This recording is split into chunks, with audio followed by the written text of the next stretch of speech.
Today, I'm going to be working on this thing right here. This is my grandfather's 1953, 54, and a 53. Anyway, not John Deere 40. And I've got a front wheel bearing. Well, I'll show you. That's got just a little bit of travel. See that? And when you spin it, so I want to pack it. I've never worked on this before. A little tap with a hammer says that's not a press on, it's a turn. So I'm hoping that me and this strap wrench can turn it off of there, because that's 1, 2, 3, 4, 5, 6, 7, 8 sides. I don't have anything that big. So the question of the day is, will it turn? Ooh, it will. Awesome. I thought it had to be threaded. Beautiful. What are we gonna find? I don't know.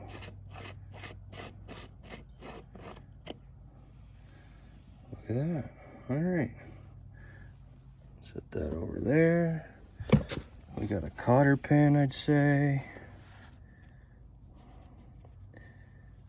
Yep, and a bunch of grease. This is gonna be a ton. Yep, a little go tray here.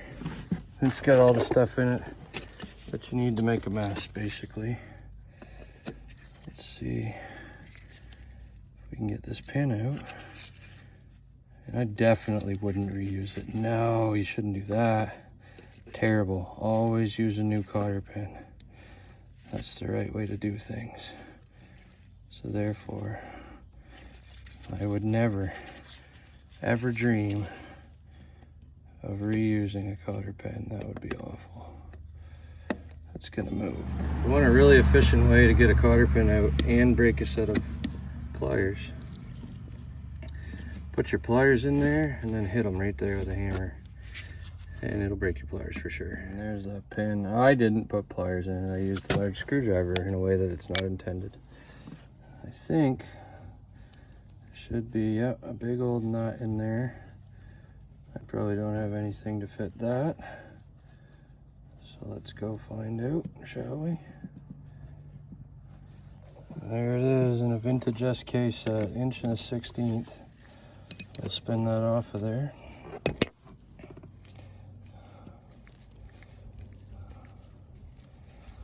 I have no idea what the torque is or even where to look it up. I'm gonna try. If you know what it is, go ahead and put it in there and comment things for me. Okay, now for my own benefit, I took the nut off there. Now I got this washer. It's gotta come out. I should drop that in the dirt for sure. I hear it's good for them. Get them full of rocks. This is gonna be a 2-picture. There it is, a funky bird, and it's keyed. It goes on right there like that. And then what I did is I just kind of spun the wheel, and look, it's working the rest of it out for me. I want to see what else I can knock in the dirt. What else we got here? Is there anything other than the bearing? I don't think so. I think that's just the bearing. I'm gonna use both hands. So there's the bearing right there. We're gonna clean that up in a minute. It feels pretty sloppy. I don't know if packing that's gonna do it. We're gonna pack it for today after we examine the race and everything. But that's gonna need to be replaced for sure. This is part of why I came in here. I wanted to find the part number, Timken 09067, made in Canada, right here at home.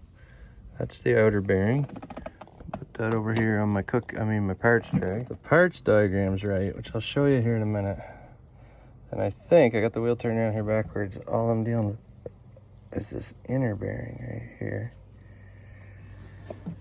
And it doesn't have near as much play. It's got some. We're gonna take that out and pack it up. So I don't know if things were just loose, like literally the nut was loose. It was pretty loose when I took it off. Or if the bearings are wore. But for tonight, I'm gonna pack them, tighten them on there. And then I'm gonna go searching for the right part. I'm gonna clean this up, find out what it is. So this one's pretty worn. This is a Timken, made here. This one's made in the USA, not in Canada. Best we can tell, 15123. Sure. Maybe if I take the other side apart. We'll see. I'm gonna take a handful of grease out of my 25-year-old bearing grease because I don't use a lot of it. Pack these by hand because I don't have fancy bearing packers, and put this back together. So here we go. I don't know the right way to pack a bearing. If you do, you can tell everybody in the comments, but this is how I was taught to do it when I was a kid by the same guy that used to own this tractor, so that's what I'm going with.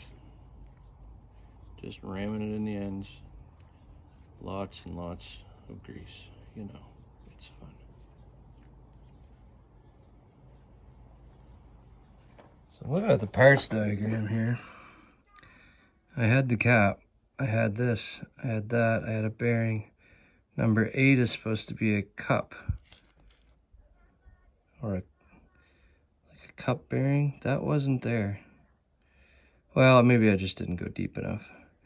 And then 10 is another cup bearing. I didn't take that out. Then the cone bearing, which I had, yep. And then a retainer, which is definitely not there, and a felt washer that I didn't take out. So I'm missing the retainer. Isn't that precious? And I looked at the other side. It appears it has that. So for now, I'll put this back together and just see if that improves the sound a little bit. And then I'm gonna go eat supper. Of course, putting that back on is gonna move that bearing. So I'll shove it all the way on and then seat the bearing in place with my hand. There's some leftover grease, might as well just wad that in there like that. Here's the retainer. Here's the nut. As I said, I never did find a torque value for that. I've looked in the service manual. I've got the owner's manual for this tractor, the original one, which is awesome. I can't find it in there either, so I don't know. Anyway, we'll figure it out.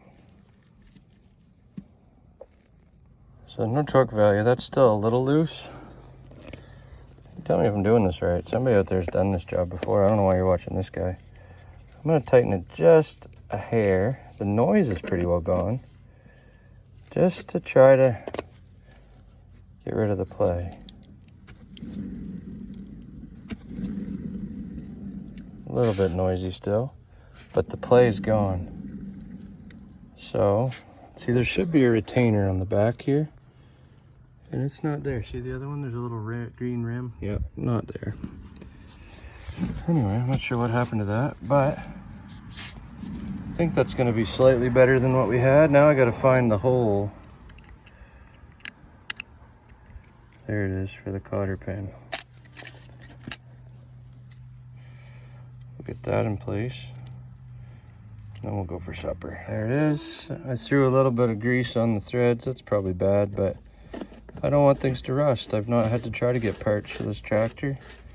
I presume it's darn near impossible. So, you know, I figure that'll make it so it doesn't seize too much, right? I don't know. There we go. All done. Still kind of noisy, but the bearings definitely need change. This will get me through a little while. In the original owner's manual, that's what this thing is. I'm really stoked to have this, actually.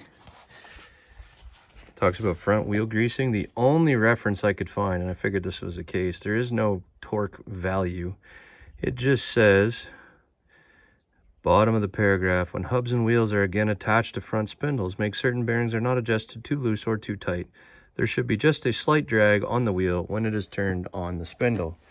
And it says, see page 78, which, as I've found with a lot of old manuals, page 78 isn't actually helpful. It talks about adjusting brakes, which are back there, and they're like a band style. Anyway, so yeah, that didn't. I think the actual problem I showed you earlier, you see how there's this green collar right there? If you take that apart, I suspect you'll find that it looks a lot like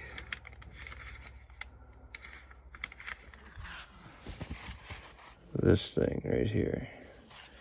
And this side doesn't have one. I think what's happening is this hub is in toward the spindle about, I don't know, 3/16 of an inch further than this one is. Which means that when we twist the nut on here and put the cotter pin through, you can look back in the video and see it doesn't go through the notches on the nut, which means over time, this nut, not the cap, but the nut inside, can loosen off. If that's the case, that would explain why the bearings are wearing out, which means I am on a hunt for that part. The good news is, however, that despite how desperately hard that part will probably be to find, there's also like a felt insert in there that's not looking great. Anyway, I suspect that unless I intend to drive this up the highway at 40 mile an hour 6 times a week, that I can probably just pop that cap off, tighten the nut every now and then, you know, put new bearings in it. It's probably going to get me through. It hasn't damaged the spindle at all, and the amount and speed at which we use this tractor, it really shouldn't, and so that encourages me. And you may have noticed it needs new front tires desperately bad. That's next spring's hunt. But now you've seen it. If you got a wheel bearing and you're worried about it on one of these tractors, it's not hard. Lift it up, the cap, the bolt, the stuff, the things. I didn't even take the cup for the bearings out of the hub. I just packed them, put them back in. It's an improvement. You can probably do it. I mean, I don't know. As we finish up for now, I might as well see how much fuel's in it. You know, need some. I'll put my fuel gauge back where it goes. And, you know, deal with that problem while we're at it. Have a good one.